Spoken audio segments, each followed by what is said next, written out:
দুপুরের পাতে হোক বা রাতে ডাল খেতে 8 থেকে 80 সকলেই খুব পছন্দ করে।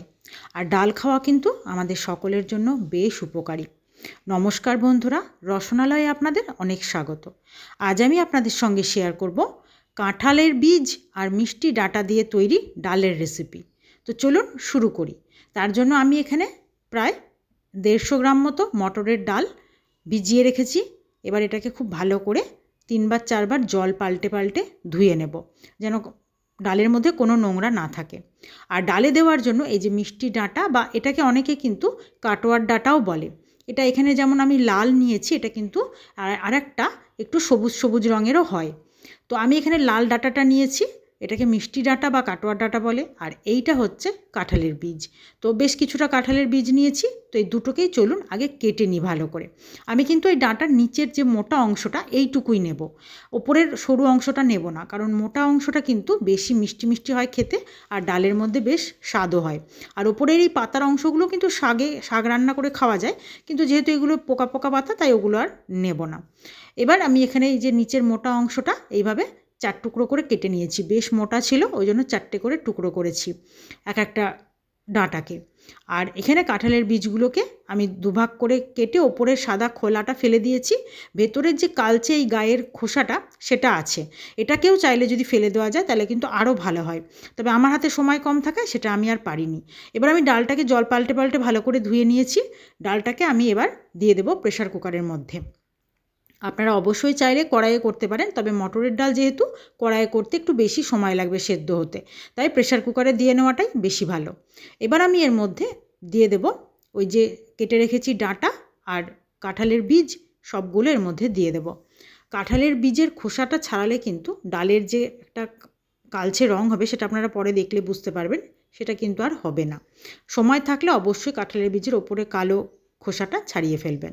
এবার এর মধ্যে পরিমাণ মতো দিয়ে দেবো জল, আর তারপরে এর মধ্যে আমি দিয়ে দেবো অল্প একটু লবণ, যেন ডালটা খুব ভালোভাবে সেদ্ধ হয়।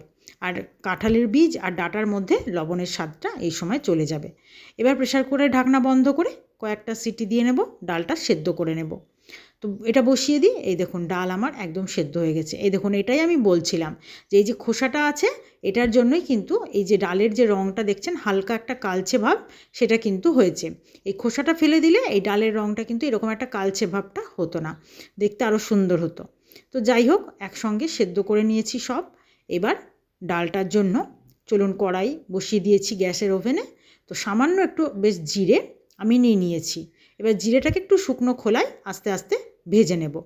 খুব বেশি ভাজবো না, একদম কালো করে ফেলবো না, আস্তে আস্তে একটু হালকা গরম করে নেওয়া অবধি ভেজে নেব, যেন খুব সুন্দরভাবে এটা গুঁড়ো করা যায়।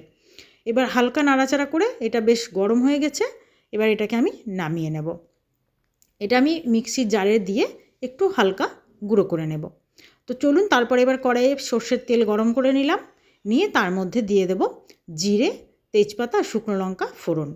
ফোড়নটা একটু হালকা নাড়াচাড়া করে একটু ভেজে নেব। ফোড়নটা থেকে সুন্দর একটা গন্ধ বেরোবে, তখন আমি এর মধ্যে দিয়ে দেব 1 চামচ আদা বাটা। আদা বাটাটা দিয়ে একটু নাড়াচাড়া করব, মানে আদাটা একটু ভাজা ভাজা করে নেব কাঁচা গন্ধ যাওয়া পর্যন্ত। তারপর এই যে ভাজা মশলাটা করে রেখেছি, ভাজা মশলাটা আমার রেডি হয়ে গেল। এবার এই যে আদাটা আমার ভাজা ভাজা হয়ে গেছে, এর মধ্যে আমি ওই সেদ্ধ করে রাখা ডালটা ঢেলে দেব। নতুন পুরনো সকল বন্ধুকে আমার চ্যানেলে স্বাগত জানিয়ে যে সকল বন্ধুরা নিয়মিত আমার ভিডিও দেখছেন, আমার সাথে আছেন, তাদেরকে আমার অসংখ্য ধন্যবাদ। আর যে সকল বন্ধুরা আজকেই হয়তো আমার ভিডিও প্রথম দেখছেন, এখনও চ্যানেলটি সাবস্ক্রাইব করা হয়নি, তারা প্লিজ চ্যানেলটি সাবস্ক্রাইব করে পাশে থাকা বেল আইকনটা প্রেস করে দেবেন। নতুন নতুন ভিডিওর নোটিফিকেশান সব আগে আপনাদের কাছে পৌঁছে যাবে। আর যে সকল বন্ধুরা ফেসবুক পেজ থেকে ভিডিওটা দেখছেন, তারা অবশ্যই পেজটা ফলো করে দেবেন, এরকম সুন্দর সুন্দর অনেক রেসিপি পেয়ে যাবেন। এবার আমি ডালটার মধ্যে একটু যে জায়গাটা রেখেছিলাম সেটা ধুয়ে অল্প একটু জল দিয়ে দিলাম, স্বাদ অনুযায়ী লবণও দিয়ে দিলাম। এবার এর মধ্যে দিয়ে দেবো আমি অল্প একটু চিনি। ডাল যেহেতু একটু মিষ্টি মিষ্টি স্বাদ ভালোই লাগে খেতে। আর তারপরে দিয়ে দেবো হলুদ। এই 3টে উপকরণ দিয়েই কিন্তু আমি এটাকে খুব ভালো করে মিশিয়ে নেব, আর তারপর আস্তে আস্তে ফুটতে দেব। ডাল কিন্তু যত সুন্দর করে ফুটবে, মানে বেশ কিছুক্ষণ ধরে ফোটার পর কিন্তু ডালের স্বাদটা অনেকটাই বেড়ে যায়। তাই ডাল কখনো অল্প একটু একটু ফুটিয়ে নামিয়ে না নেওয়াটাই ভালো। ডালকে বেশিক্ষণ ফোটালে কিন্তু ডালের স্বাদ অনেকটা সুন্দর হয়, তাই ডালকে একটু বেশিক্ষণ ধরে ফোটাবেন। এবার আমি এটাকে আস্তে আস্তে ফুটতে দেব। আপনারা অবশ্যই একবার এইভাবে মটরের ডাল রান্না করে দেখবেন এই মিষ্টি ডাঁটা দিয়ে তো আমরা অবশ্যই অনেক রকম তরকারি খাই, পাঁচ তরকারি, চচ্চড়ি বা লাবড়া এসবগুলো খেয়েই থাকি। তবে এইভাবে একবার ডালটা রান্না করে খেয়ে দেখবেন, আশা করি আপনাদের বেশ ভালো লাগবে। এবার ডালটা বেশ ফুটে উঠেছে, কয়েকটা গোটা গোটা কাঁচা লঙ্কার মধ্যে দিয়ে দিলাম, আর ভেজে রাখা জিরের গুঁড়োটাও এর মধ্যে দিয়ে দিলাম। এই কাঁচা লঙ্কা আর জিরে ভাজার গুঁড়োটা দিলে কিন্তু এটার নামানোর সময় এই সুন্দর একটা স্বাদ আর গন্ধ হবে। এবার আমি আরও কিছুক্ষণ নাড়াচাড়া করে আমি এটাকে ঢাকা দিয়ে একটু রেস্টে রাখবো। এই সুন্দর গন্ধ মানে জিরে ভাজার গন্ধ আর কাঁচা লঙ্কার গন্ধটা এর মধ্যে ভালোভাবে ধরে নেবে। একটু রেস্টে রেখে তারপর আমি এটাকে পরিবেশনের জন্য নামিয়ে নেব। এইভাবে একবার ডাল রান্না করে দেখবেন, আপনাদের কিন্তু এর সঙ্গে কিছু একটা ভাজাভুজি হলেই খাওয়া কমপ্লিট হয়ে যাবে। এতটাই সুস্বাদু হয় এই ডাল। অবশ্যই একবার আপনারা এই ডালের রেসিপিটা ট্রাই করুন, আশা করি আপনাদের বেশ ভালো লাগবে। আর রেসিপি ভালো লাগলে সবসময় যেটা বলে থাকি, লাইক শেয়ার অবশ্যই করবেন। আর আপনাদের কেমন লেগেছে সেটা কিন্তু আমাকে কমেন্টে জানাতে ভুলবেন না। ভালো হোক বা খারাপ লাগুক, যেটাই লেগে থাকুক আমাকে কিন্তু সেটা অবশ্যই জানাবেন। আপনাদের ছোট ছোট কমেন্টগুলো কিন্তু আমাকে আরও নতুন নতুন ভিডিও দিতে উৎসাহিত করে। আপনারা সকলে ভালো থাকুন, সুস্থ থাকুন, আর আমার ভিডিও এইভাবে দেখে আমাকে পাশে থেকে এগিয়ে যেতে সাহায্য করুন। আপনাদের আজকের ভিডিও এই পর্যন্তই। আর আপনাদের ভালো লাগলে আমার ডেইলি লাইফের একটা চ্যানেল আছে, সোমার ঘর সংসার, অবশ্যই একটু ফলো করে দেবেন।